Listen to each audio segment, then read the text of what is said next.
So something that I've been spending a lot of time on, probably too much time, has been weathering my track. My layout is all Lionel Fastrack, and I use Lionel Fastrack for the primary reasons. I had a whole bunch of it, and it would have been way too expensive to upgrade to, a different track system. I really would have preferred something like Atlas Track, but I have all this Fastrack, and I figured I might as well take the effort and get it to look as realistic as I possibly could. So I've been spending the last week or so weathering and painting all of my Fastrack. You see, I still have a lot more to go. I have some over there, and I have the curves done. So I have this big curve and this big curve are done, but I still have a lot more to do. I have a lot more straight track to do. So I figured this afternoon I'd just do a quick video showing how I weather my Fastrack. It's not a lot of work, but it's a lot of tedious work, and I'll get into that more in the video. But this is like, some stock looking Fastrack, and you compare that to how it looks weathered. So without further ado, I'll do a quick, not necessarily tutorial, but kind of a how I do it video and how I weather my Fastrack. All right, so here's a piece of track we're gonna weather today. This is I believe it's like an 084 and an 096 curve or something. I don't know, but whenever I weather this track, I typically like to weather multiple pieces at a time. I just think it's quicker because one of the steps in this process involves spray painting the track. So it's much quicker to just take out like, 2, 3, 4 pieces at a time connected, spray paint them all, and then work on them in one section. I think it just streamlines the process more. So I have this track piece here. You'll notice I masked off the center rail. So that's the first thing I do is I take some masking tape and I mask off the center rail and also mask off the connectors on the end of the track.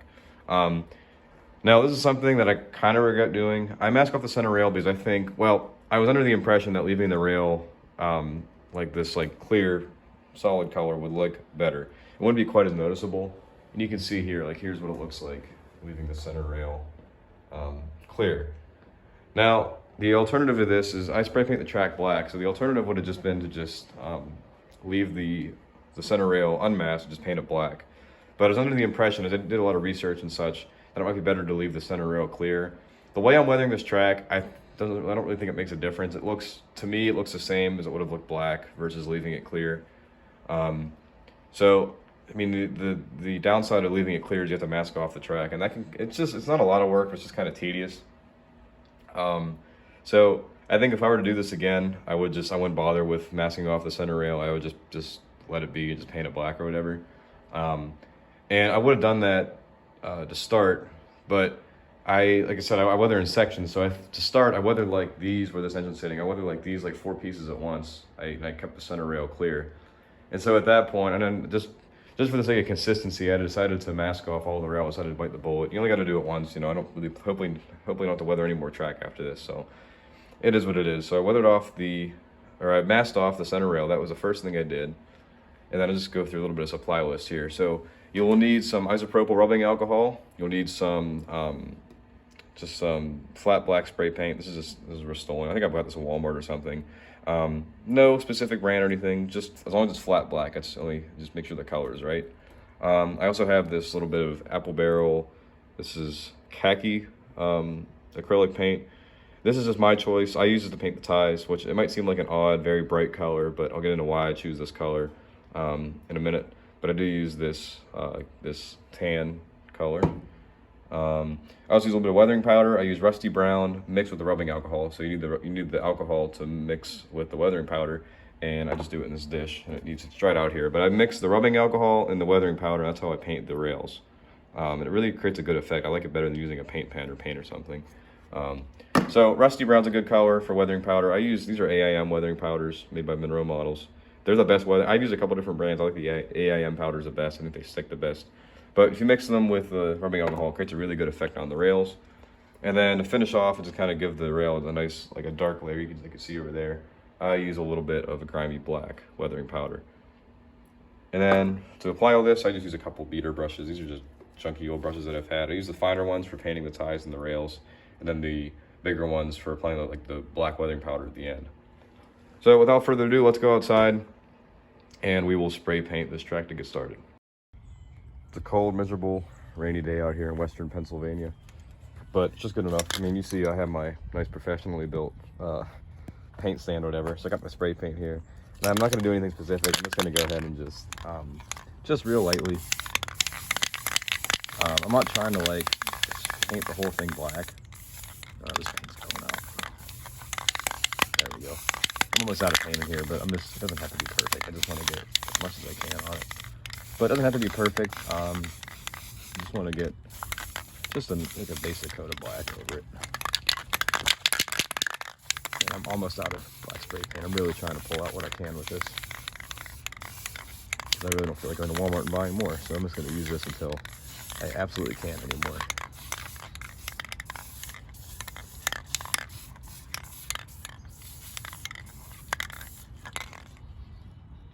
Yeah, now we're just about out. Okay, good. That's good. Again, doesn't have to be anything specific, anything, you know, real great or whatever. I'm just going to go ahead and take just a little bit and just touch up in the corner there. Might be a little bit too black, but it's okay. And if you see it, if it doesn't look, it looks kind of splotchy and not very good, that's okay. It's going to be covered up once we do the rest of the weathering. Good. So I have this really old and well worn and you know, it's definitely seen a lot, this old rag. And I'm just going to go ahead and take this, and while the paint is still wet, this is like within seconds of applying the spray paint, I'm just going to go ahead and wipe off the top of the rail, because you need to maintain electrical connectivity for the trains to actually operate. So I'm just going to go ahead and just take this beat up old rag and just wipe off the top of the rail so it's clear again. Okay, back inside, rails are cleaned off. I'm just going to let it sit and dry for like a second, or for a few minutes, before I go back and paint the ties. And while it's doing that, I think it's a good time to talk about where I got this technique from. I did not develop this technique myself. I got this from a YouTuber called Trackside Scenery. I think Joey Ricard is the guy's name, but I got this off of him. He was doing an HO track or without this attached road bed. So I had to do a little bit of adaptation for it to work on Lionel Fastrack. But all these techniques, as far as painting the ties, that bright color, and painting the rails with weathering powder, all come directly from his video. So I'll link that video in the description if you want to go check it out for probably a better how-to video. If you want to apply this to a different scale or a track without road bed, that video would be a little more descriptive or a little more geared towards what you're working with. This is more for track with attached road bed like Lionel Fastrack. Okay, so the track is dry enough. It's not perfect, but it's okay, because once I don't have paint to sit around and let it come completely dry. If I can paint over it, you know, where it's acceptable to paint over it. So again, I got some of this Apple Barrel acrylic khaki paint. I take the cap off and I paint just directly out of the cap. I do this anytime I paint with acrylic paint, whether it's on track or on my engines or freight cars, whatever. I just paint right out of the cap. I think it's because there's a good chunk of paint in there, and then if it runs dry, I can just put it back on, give it a good shake, and there's a good layer of wet paint there again. So I'm just gonna go ahead and put this here. I like to use this brush. There it is. There it focuses. I don't know, I couldn't tell you what brush this is. I got it from my local hobby store. It was like, I don't know, $1, $2. But it doesn't have to be anything crazy. As long as it's small enough that you can get onto each tie, then it shouldn't be an issue. So I'll go ahead and we'll just show a little bit what I do here. Because I'm not a professional painter or whatnot, so you can see I'm just gonna do this one hand. So we just take it, it's like a little bit of dry brushing. You know, they don't all have to be uniform. Some can have a little more paint in them, some can be a little brighter than others. But just going like this. And typically what I do, because this is the worst, this is the tedious part. This is the most tedious part, is painting the ties. I have a few different methods of attacking it. Sometimes I'll paint the entire tie across. Sometimes I'll paint the ends and then come back and I'll do like each part of the tie. I think what I've found that works best after doing, you know, X amount of pieces is I like to paint, I like to go and like do half. So I'll do all these and I'll like come back and do this whole side of the track. Then I'll flip the track over and do the same for the other side. That's probably what I'll do. So again, I'll just go ahead. Oh, there we go. I'm trying to do this one hand. It's not, you can see it's not working out too well. Make sure whenever I paint, I always make sure to hit the tie plates as well. Like get up where the spikes and the tie plates are. You definitely want to get all of that. So I'm gonna go ahead and paint this whole track, and I'll update once I have that all done. All right, so I lied. I got it half done right now before I do another update in the video. Because I was painting this and I realized I forgot to explain my reasoning for why I choose a specific color. Because it definitely is a bit jarring. I mean, it's definitely a light color. And I got this is right out of the Trackside Scenery video, why I paint the ties so bright.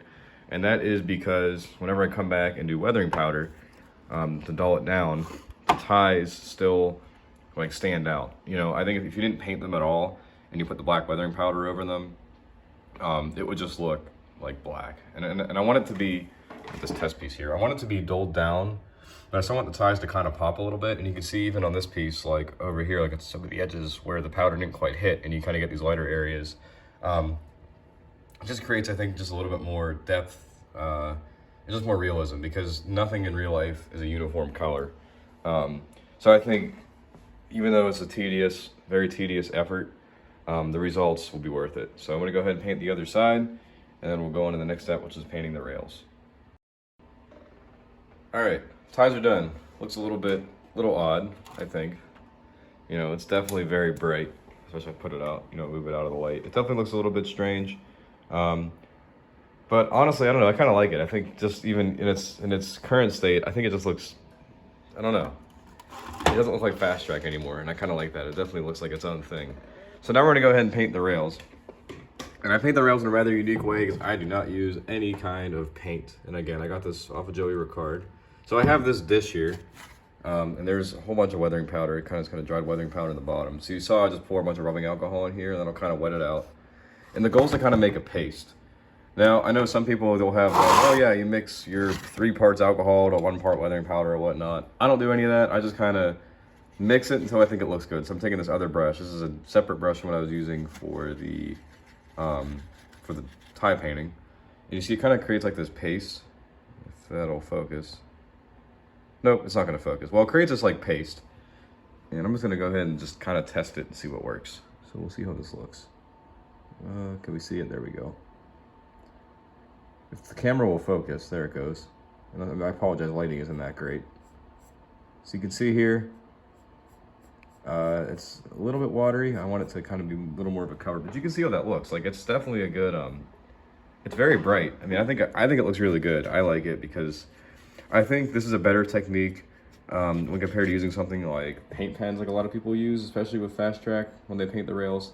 The paint pens to me just look very, and there's nothing against people who use paint pens. Like, if that's what you want to use, they don't look terrible. But to me, at least, they look very, like handcrafted, if that makes sense. Like, you can tell if they were just painted. It doesn't look like it's very natural, unless it's done really well. There has been like a few cases where I have seen the paint pen technique look quite good.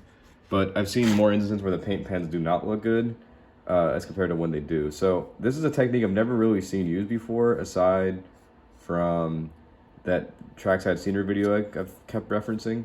So I'm curious to see how this is going to work out in the long term, because I think as it stands now, I think it looks really good. Obviously, it's a bit bright. It's accented. I mean, it's by itself. There's nothing to really darken it, and it's accented by the bright ties. So it looks a bit bright now. But once you put it on, you mix it in with the weathering powder and the final step and whatnot, I think it looks really good. So I'm going to go ahead and paint both sides of the rail. This is a quick, well, actually, there's a quick tip. Whenever I paint the rails, I want to get the outside of the rail to look a little more covered than the inside. The inside, like the outside part of the rail, I do take a lot of care in making sure I get everything. When I come back into the inside of the rail, I just want to make sure I have a base layer of powder on there, because that's not really going to be seen as much. The outside rail is what I really care about. That's just for viewing, and especially when you take pictures and stuff. The outside rail is what's going to be seen more than the inside rail. So I do tend to put more attention to the outside of the rail than to do in the inside of the rail. So I'll come back once I have the rails painted, and we'll see how it looks before the final step. Okay, so here's the somewhat completed piece right now. I suppose I got a little bit of paint there. Whoops, I'll fix that. This is, most of the work at this point is complete, and the only thing left to do is weathering powder. And that was basically just dull it up. See right now the track is it's vibrant, to say the least. You know, it definitely looks a little bit strange, but once it's dulled down with some weathering powder, you won't even notice. But the first thing I'm gonna do before I do the weathering powder is just take my finger and just go like this over the top of the rail. That'll just clean it off, just like that. Nice thing with the weathering powder is it doesn't really, I mean, it sticks, but it can come off very easy, just like this. So I'm not even applying much pressure at all. We'll put a little bit there at the end, but see that basically cleans up the rail somewhat. Here's my finger at the end, so just wipe it off on this. Do the same thing for the other rail. And that'll clean up the top of the rail. That'll just give it just a base coat right now, or just a base coat of cleanliness. I'll go back with this dirty rag again with some rubbing alcohol and actually clean the tops of the rails once it's all done. But the nice thing is like I've pushed cars and stuff over this, and nothing comes off the sides of the rails. But like I said, it's real easy to clean. If you just need to just take your finger and clean off the top, it's not an issue. So I'm gonna go ahead and take some weathering powder, and I'll show you how you do that. I'll show you how we do that, and then we should finish this project up. So I like to use, as I mentioned before, these AIM weathering powders by Monroe Models. I have this grimy black color. This is kind of what I use to darken everything up. You see I have two here, so I'm kind of running low on my grimy black supply. See, that one's kind of empty, so I have the second one here just so I can have enough. So I'm going to take this beat up old brush. I've had this brush for a while. It's my designated weathering powder brush. You can see it's seen its fair share of weathering powder use. And I already loaded up with some weathering powder before I filmed this segment, so I'm just going to go ahead and put it on the rail like this and just work it in. In fact, I really need two hands to do this to hold the track in place, but you see where I'm going with this, and I'm just going to go ahead and work it in over all the ties to really get to darken them up and kind of get them more to this effect. So again, I can't really do it without using two hands. I need another hand to kind of to hold the track down so it doesn't move around and put it in pretty violently. But we're just going to go ahead and keep doing this, and I'll show you what it looks like once we're all done. All right, so here's the post weathering powder look. Pretty big difference, I think. I think it looks pretty good. So let's go ahead and test this. Just pick it up real quick. I'll put it on the layout where it's going to go. So it's going to go right about here. And you see the track here is very, it's all laid down very temporary. I'm going to eventually, next thing after I finish weathering the track, I'm going to raise it up with plywood, and it'll be nicely laid out. But here's on the layout. I think it matches the track pretty nicely. The last thing I got to do here is just pull the masking tape off, and we'll have it all complete. And you can see here with the weathering powder where I purposely didn't hit every single ties. You can see the color variation. You know, like this one here in the end could take the appearance of like a new replaced tie or something. You see how no tie here is the exact same color, and that's the benefit of painting individual ties that lighter color. If I didn't paint these, they would all look very uniform and almost too uniform. But see, like from a distance, it does look uniform enough. But then when you look at it up close, you can see the variation, which is why I really like this technique. So now I'm going to go ahead and pull the masking tape off, give it one final cleaning, and then I'll give some closing thoughts. So this is the final product of the track, unmasked and cleaned up. You can see, I think it looks really good. And you take a side view, I think the ties and the rail, the brown rail, really just look really good. You know, I think this almost takes on the appearance of Atlas track. Not quite. I mean, you can tell it's still the molded in roadbed, but I think having everything separately painted like that, you know, the rails, the ties, the roadbed, and everything, I think it makes it almost look like it is like, you know, Atlas, Gargray, something without a roadbed that is on a ballasted roadbed. Now, this will only be, the track will only look better because I do plan on ballasting it, and including ballasting between the tires, which I almost never see done on fast track layouts. But where I have seen it done, it looks really good. And I think good ballasting combined with this weathering will really make it look really good. You know, I just want to give a little bit of pros and cons about this technique. I'll start with the pros because I think it looks really good. I mean, I think the work on it kind of speaks for itself. You know, I think it really looks a lot more realistic. I think, as I've said before, having the ties and the rails painted really just looks good. So I think that's definitely, obviously, the one big con about, or the one big pro about this technique is just the final result looks really good, especially when you compare it to the stock look. I'll put it down on the ground here. I mean, you can really see the difference. I mean, I just think that looks so much better. But I do think there's a lot of cons to this technique as well. Number one, it takes forever. I mean, I timed it, or I kept track of my time on this video because there's timestamps for each time I record a video. And just these two pieces here took me about an hour to complete. And I mean, I guess the video might have added a little bit extra time, but maybe I would say cumulatively less than 5 minutes of extra time, you know, stopping and recording videos and such.